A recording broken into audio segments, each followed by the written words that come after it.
Tollywood super star Mahesh Babu కూతురు సితార ఘట్టమనేని గురించి ప్రత్యేకంగా చెప్పాల్సిన అవసరం లేదు.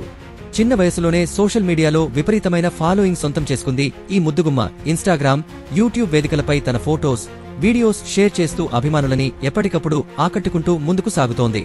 ఇటీవలే ఫ్యామిలీతో కలిసి వెకేషన్ ఎంజాయ్ చేస్తూ ఫ్లోరెన్స్ లో తీసిన ఫోటోస్ ను షేర్ చేసింది సితార.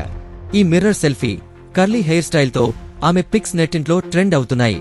ఇప్పటికే ప్రముఖ జ్యువెల్లరీ బ్రాండ్కు అంబాసిడర్గా వ్యవహరిస్తూ అనేక కార్యక్రమాల్లో పాల్గొంటోంది. తండ్రి మహేష్ బాబుతో కలిసి పలు యాడ్స్లో కూడా కనిపించి మెప్పించింది. సినిమాలపైన ఆసక్తి చూపుతున్న సితార త్వరలోనే కథానాయికగా వెండితెరపై ఎంట్రీ ఇవ్వబోతోందని సమాచారం. ఇప్పటికే యాక్టింగ్ స్కూల్లో శిక్షణ తీసుకుంటోంది. గతంలో మహేష్ బాబు నటించిన సర్కార్ వారిపేట సినిమాలో ప్రమోషన్ పాటలో డ్యాన్స్ చేసి అందరి దృష్టిని ఆకర్షించింది. ఇక మహేష్ బాబు విషయానికి వస్తే ఇటీవలే గుంటూరు కారం సినిమాతో హిట్ అందుకున్నారు. ప్రస్తుతం ఎస్ఎస్ రాజమౌళి దర్శకత్వంలో తెరకెక్కుతున్న భారీ బడ్జెట్ మూవీ SSMB 29 షూటింగ్లో బిజీగా ఉన్నారు. ఈ సినిమాలో ప్రియాంక చోప్రా కథానాయికగా నటిస్తుండగా హాలీవుడ్ రేంజ్లో నిర్మాణం జరుగుతోంది. మొదటి షెడ్యూల్ ముగియడంతో మహేష్ తన ఫ్యామిలీతో కలిసి హాలిడే మూడ్లో ఉన్నారు.